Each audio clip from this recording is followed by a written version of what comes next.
turn off your cell phone. Shut down Facebook immediately. You really need to hear this, and 7 minutes is all I need. You're going to hear something that every other person has been too freaking scared to tell you. But I'm breaking this cone of silence because I'm sick of the games, I'm sick of the hype, and I'm sick of the BS we've all been fed. But I'm going to put a stop to it. Right now.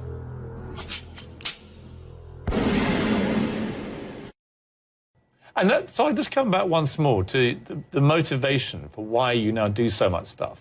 Because I've learned that freedom is not free, and I found that the reason the whole world sucks and America sucks less is because the U.S. Constitution, the Bill of Rights, outlines an experiment where freedom rules the day of individuality, and that can only be secured by crushing those enemies that would take it away. So those warriors that put themselves in the face of that evil enemy, and anybody who would take away our individual rights and our individual freedoms, they're the enemy. They need to be killed.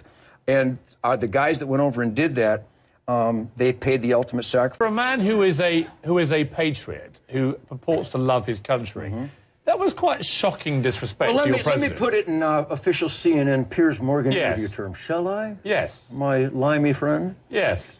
Anybody that wants to disarm me can drop dead. Anybody that wants to make me unarmed and helpless, people that want to literally create the proven places where more innocents are killed, called gun-free zones, we're going to beat you. We're going to vote you out of office or suck on my machine gun. You can take it whichever way you want. Much as I'd love to suck on your machine gun, the whole point of your defense is that a lot of people do drop dead precisely because you are armed to the teeth, and you'd like everybody else to be. Not true at all. 80 people. Write this down. See, you're so rich. You write this down. 80 people a day die in America from gunshots. And 75 of them to 78 of them, statistics by the Uniform Crime Report by the FBI and the UN study on violent crime, 78 of those 80 are let out of their cages by corrupt judges and prosecutors who know that recidivism is out of control, know that they'll commit the crimes again, and they let them walk through plea bargaining, early release, and program. They still Kiss my ass. Yeah. Where you have the most armed citizens in America, you have the lowest violent crime rate. Where you have the worst gun control, you have the highest crime rate. Piers, choose one. Do you want a lot of crime? We have it. Gun-free zones. Do you want less crime? We have that. More people with concealed weapons permit. Why do you guys resist that statistic? Well, don't say you guys. It's you guys. No. Well, unless you're playing the devil's advocate. I can play any advocate I like. You're it's doing my a fine show. job. Right. You're playing the idiot's advocate here. That's not the idiot's More advocate. guns equals less crime. Period. Unless I'm wrong, and I don't want to kiss your ass at this point, if you don't mind. Unless I'm wrong with your argument, well, you're basically saying that 90% of the gun crime comes from people let out of prison. It's 96%, by the way, but go ahead. But they still have to get access to firearms.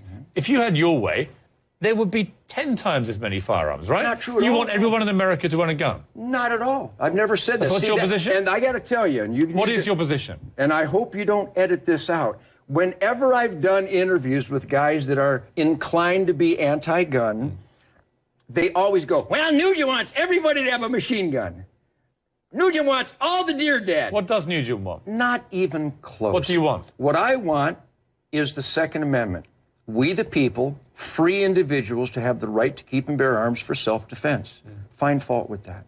Well, I can find lots of fault with it. Name one. Well, the reality is... I'll write one down. Well, you end up with what happened to Gabby Giffords in Tucson earlier this year. That guy had gone through the cracks of the mental health system. That guy had given all kinds... How could he be allowed to get a gun?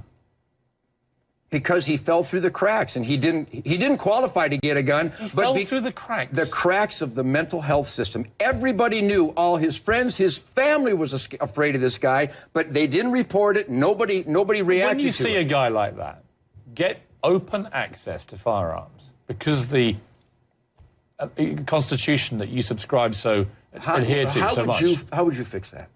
Well, I would certainly make it a lot harder for people like him to ever get near a firearm.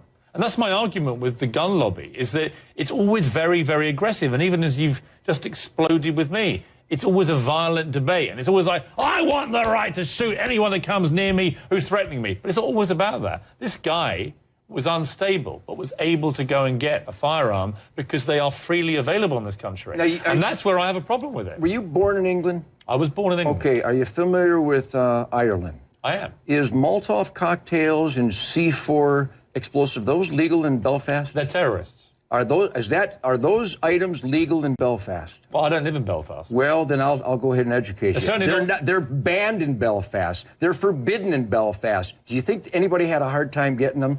If you want something, how about in New York City? It would take me 15 minutes for me to get a submachine gun in New York City from some paroled crack Let me dealer. spin the argument. Would you allow drugs then to be freely available? Not at all. What's the difference in the argument? Because drugs are 100% about reducing your level of responsibility, getting high, disconnecting. And I'm a cop. I've been a cop for 35 years. I conduct federal raids with the heroes of law enforcement in Texas.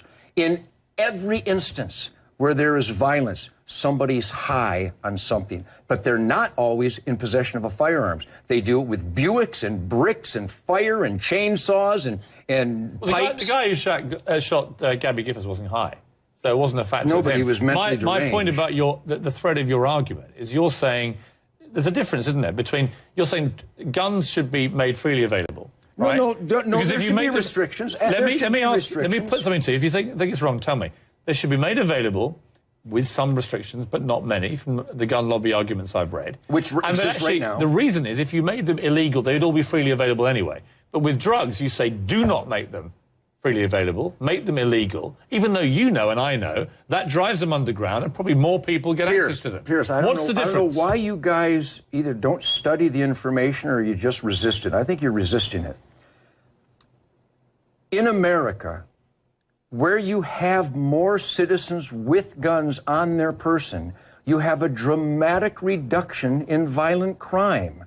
In those areas called gun-free zones, you have a outrageous increase in the loss of innocent lives. That's the choice. Which one would you make? And in America, legally owned guns are used millions of times a year to save innocent lives. You certainly don't believe in calling 911 to stop evil in your home, do you? You don't believe that being unarmed and helpless is a desirable condition? You think unarmed and helpless is something you can control over me? That's weird. Well, you're putting a lot of words into my mouth. What I do believe is where you dramatically increase the prevalence of guns, more people will die from guns. No, and you false. don't believe that.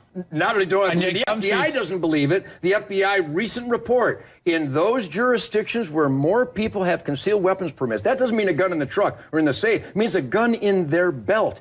In those jurisdictions, you have not only a dramatic decrease in violent crime, but a personal assault type crimes, carjacking, rape, home invasions. They don't just go down, Pierce. They go away. Now that you know that, why wouldn't you help me create more safe areas? When we come back, we'll talk about what we're supposed to be talking about, which is President Obama. Are you an American citizen now? Not yet. Well, I'll help you. A British citizen. You're just hanging out with me as a feather in your cap. It's probably putting me off. Somebody bring him a gun. Are you an American? Were you born here? Hopelessly, yes. I've got a feeling you probably were. Yeah, good feeling. Hard to imagine you being born anywhere else. You have some instincts. Are you a predator? I have friends that hate guns. This doesn't but I'm going to fix them. But hey, it's a quaint old thing where if there aren't any guns, nobody gets shot. And if there isn't any water, no one will drown. Tell you what, you work in the guns and stop the gun. I work in the water, so no one drowns anymore. You're right. I'll see you at noon. It's impossible! If there is no water, nobody does drown. Wow! You're right! Then let's ban water, Piers. There's no sunshine, nobody gets sunburned. Get lost. You're weird. That's impossible. You can't ban water and you can't ban guns. Can't do it. Why would you ban water? To stop the drownings. We want the poor fat children to Now you're just being facetious. No, I'm being absolute. If you can ban guns, I'll ban water. If you can get rid of guns, I'll get rid of water. I don't necessarily want to ban guns. Impossible. What I don't like is the kind of violent rhetoric of the gun lobby to say that their way is the only way. And actually, all these statistical... Well, let me put it this way, really loving. My way is the only way. How gentle was that? My way is about I, as a free man, have the right to defend myself. And I got to tell you, I'm scared to death of people like you who might tell me I'm not allowed to defend myself. Because write this down. I am allowed to defend myself. I didn't say you couldn't.